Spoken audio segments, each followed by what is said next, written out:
Hey everybody, and welcome back to the channel.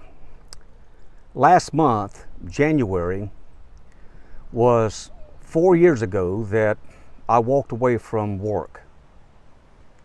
Not because I was rich, not because I had everything figured out, but because I realized something very important.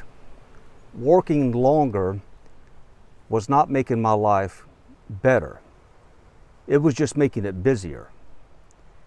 And today I want to share with you a few things that I've learned and experienced over the last 4 years after leaving the daily grind behind. Because if you're thinking about retirement yourself, or even just slowing down in your older age, this might be of help to you, and I hope that it is. So let's dive right in. Here's some things that I've learned. Number one, this was the biggest decision that I've ever made. It was at least one of the biggest decisions, and perhaps the biggest, and here's why. When you make the decision to quit work or walk away from work or retire, it's not like selling your house, because when you sell your house, you just simply go out and buy another house. And it's not like quitting your job and then going and taking on another job. When you do that in the journey of life, you're just trading one job for another job, or trading one house for another house. And when you do that, the future is still the same. But when you make the decision to retire, to quit, you're making the decision to end your career, to end your entire working life. You're making the decision to stop doing the very thing that you have been trained for and are probably an expert at. And not only that, your social life changes and your daily routine changes, and everything changes when you quit and walk away from work or you retire. So there I was in my office about 4.5 years ago, trying to decide, do I quit the working world and say goodbye to the routine that has been my life for the last 45 years. I mean, is this really it? I had done all of my planning. I had looked at the numbers, calculated my money, estimated my living expenses, tried to extrapolate how long I thought the money would last, and then thought about all of the things that I would like to do outside of work. But you know what? I didn't really know if it was going to work out or not, because I had never done this before. It's kind of like launching a rocket. The engineers do the math, they make the estimations, there are the design features that go into it, there are calculations, they do all of that planning and preparation and so forth, and it all looks good on paper. But you don't really know if that rocket is going to fly until you pull the trigger and the thing actually gets off the launch pad. And it's like that whenever you make the decision to retire. You do all of your planning and preparation and it all looks good on paper, but at some point you've just got to make the decision. And for me personally, this was, I think, the biggest decision that I've ever made. If you ever want to leave the workforce and live the rest of your life on your own terms, you can't let fear keep you from making a decision. And this is what happened to me after I made the decision and walked away. The first few months, say up to about a year, it felt like a honeymoon to me. Suddenly I felt all of this work-related stress and weight just lift off of me. And you know what? Those first few months and even that first year, it was just glorious. It really was. I was flush with this newfound freedom and time. It just felt like a gift had fallen into my lap. And then the second and third year come rolling around, and I just began to adapt to my new reality. I found my new stride. I started living in a new rhythm. And I would often think to myself, man, I was born for this.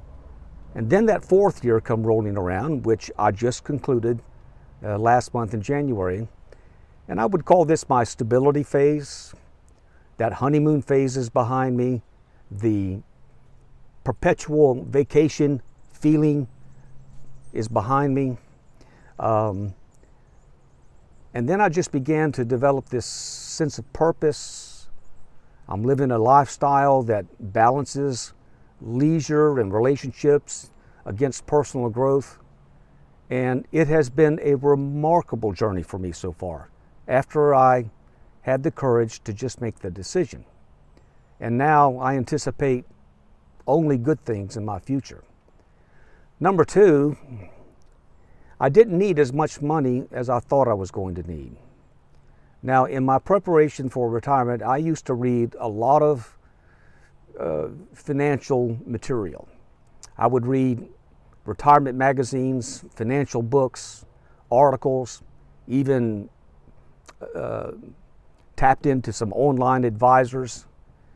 And I don't mind saying that I was pretty well freaked out by their recommendations. I mean, the amount of money that they were saying that I needed, I just pretty well freaked out. I realized that it was mathematically impossible for me to accumulate the kind of money that they said I would need in order to retire. So I realized that I needed to come up with another plan. And so what I did was I got myself out of debt, 100% debt free, including the mortgage.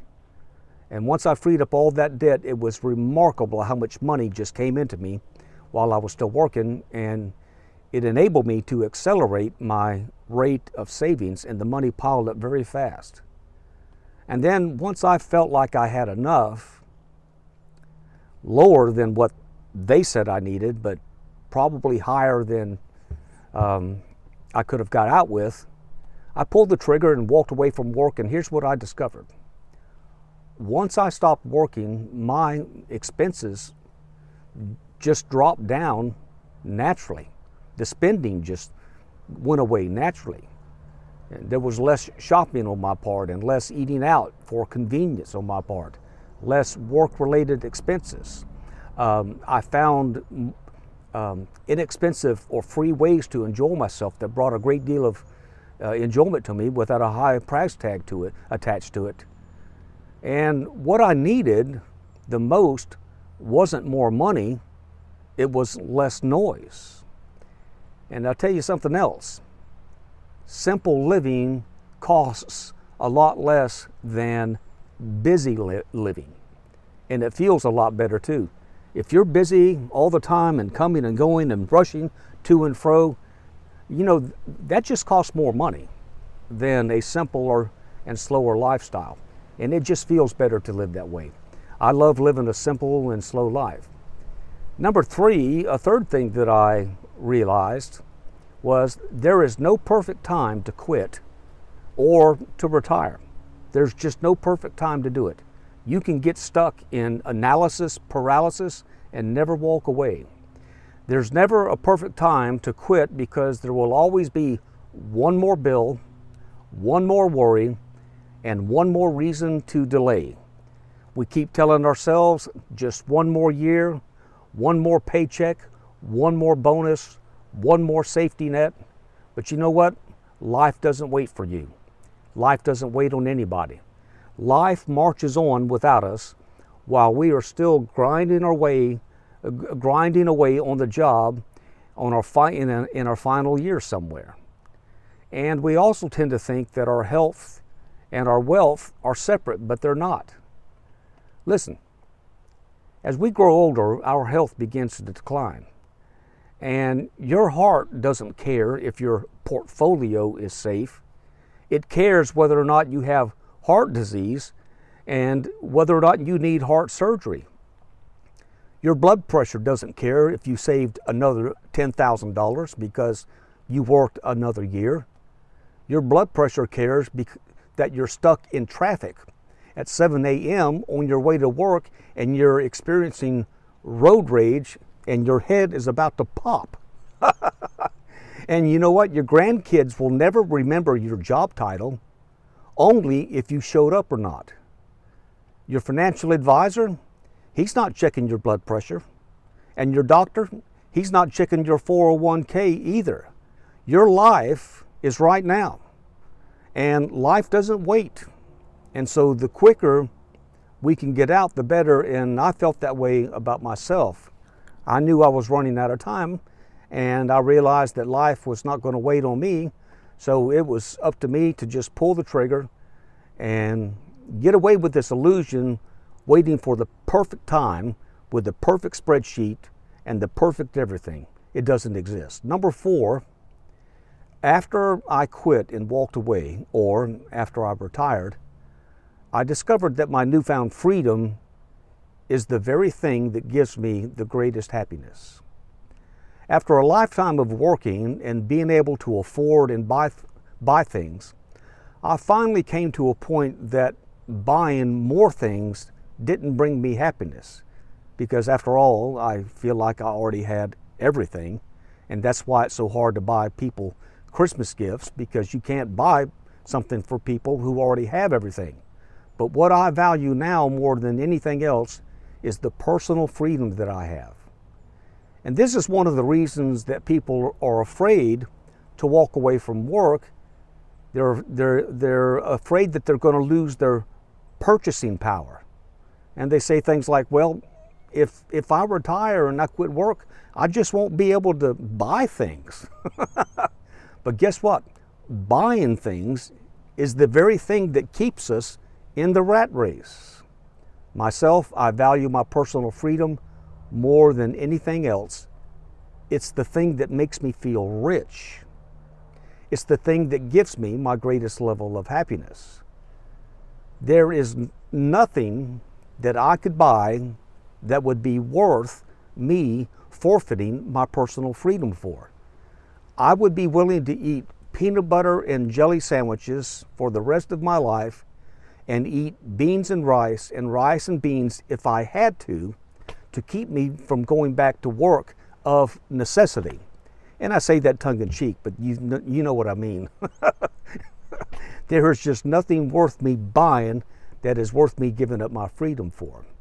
And then number 5, in retirement, your plans and your focus will evolve. Now, you may have your reasons for quitting work. You may have your reasons and the dreams. You may have dreams about retirement.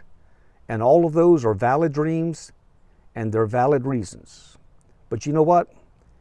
After you do quit, your dreams and your plans, they will evolve. They will change as you grow as a person. For instance, before I retired, I used to dream about and have aspirations of traveling the country in retirement and just being on the road for weeks and weeks at a time. But after I retired and got deeply involved in this new life, new things began to reveal themselves to me. And now I simply enjoy living a much easier life, a quiet life filled with slow mornings and leisurely days. I think that's enough for me, at least most of the time. Extended travel no longer appeals to me. I could do it when I was younger.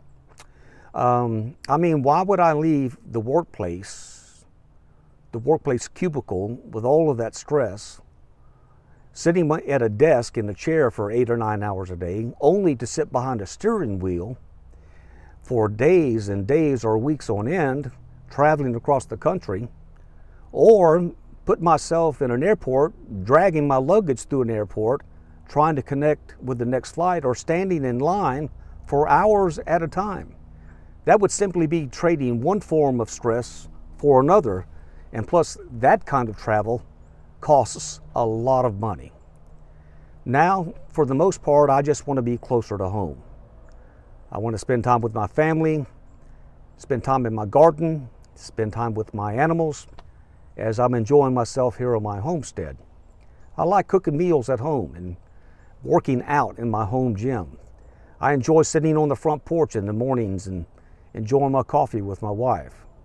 Now, as for travel, my wife and I, we still travel, but we prefer shorter trips most of the time, day trips or micro trips.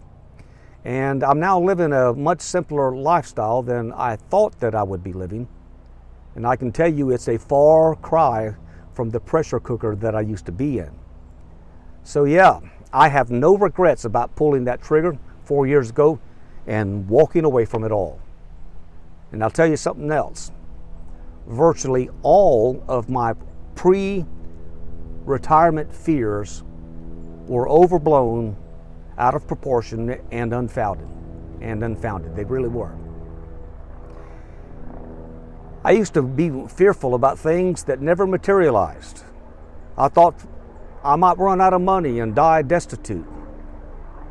My money wouldn't last. But I was basing all of those fears were based upon the fear-mongering of retirement advisors and lifestyle influencers. But it doesn't take near as much money to retire as you think. And most of your retirement fears, they're unfounded as well. So there you go. Those are just 5 of my experiences and 5 of my insights of what I've experienced and learned since quitting and walking away from work. Now, if you've enjoyed this video, be sure to hit that thumbs up button that you'll find down below. Please like and subscribe. Leave me a comment. I'm Ronnie. Take care, and we're going to see you next time.